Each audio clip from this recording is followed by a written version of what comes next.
رسوله الكريم أما بعد أعوذ بالله من الشيطان الرجيم بسم اللہ الرحمن الرحیم وہ دانائے سبل ختم الرسل مولائے کل جس نے وہ دانائے سبل ختم الرسل مولائے کل جس نے غبار راہ کو بخشا فروغ باد یہ سینہ نگاہ عشق و بستی میں نگاہ عشق و بستی میں وہی اول وہی آخر وہی قرآن وہی فرقان وہی یاسین وہی طٰہٰ۔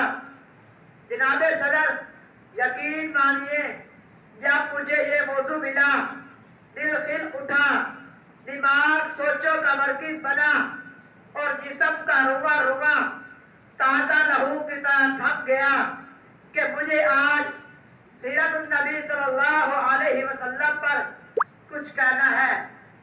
جناب ذوالوقار میں اس بات کی جستجو اور دعوت گفتگو دونوں کے لیے آپ کا شکر گزار ہوں۔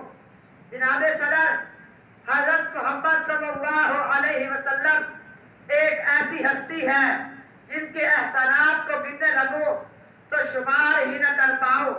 کائنات میں کوئی حصہ ایسا نظر نہ آئے گا جس میں محسن انسانیت کی روشنی نہ جھلک رہی ہو۔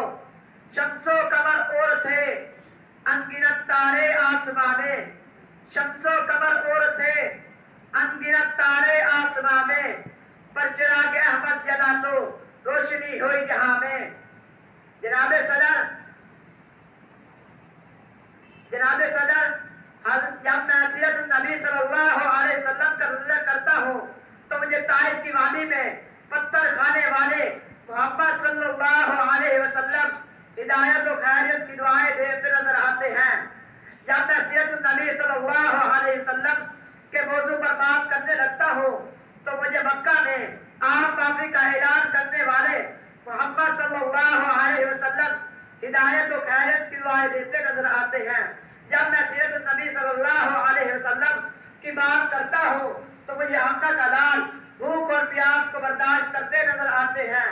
کس شان سے اللہ نے اتارے ہیں محمد، کس شان سے اللہ نے اتارے ہیں محمد، ہر دور میں ہر شخص کو پیارے ہیں محمد صلی اللہ علیہ وسلم۔ جناب صدر حضرت محمد صلی اللہ علیہ وسلم کردار کا اعلیٰ نمونہ تھے۔ حضرت محمد صلی اللہ علیہ وسلم قرآن مجید کی اپنی تفسیر تھے۔ حضرت محمد صلی اللہ علیہ وسلم معلم تھے۔ حضرت محمد صلی اللہ علیہ وسلم رحمت للعالمین تھے۔ حضرت محمد صلی اللہ علیہ وسلم ہدایت کا سر چشمہ تھے۔ محمد کی محبت دین حق کی شرط اول ہے، محمد کی محبت دین حق کی شرط اول ہے، اس میں ہو اگر خامی تو سب کچھ نامکمل ہے۔ والسلام جزاک اللہ۔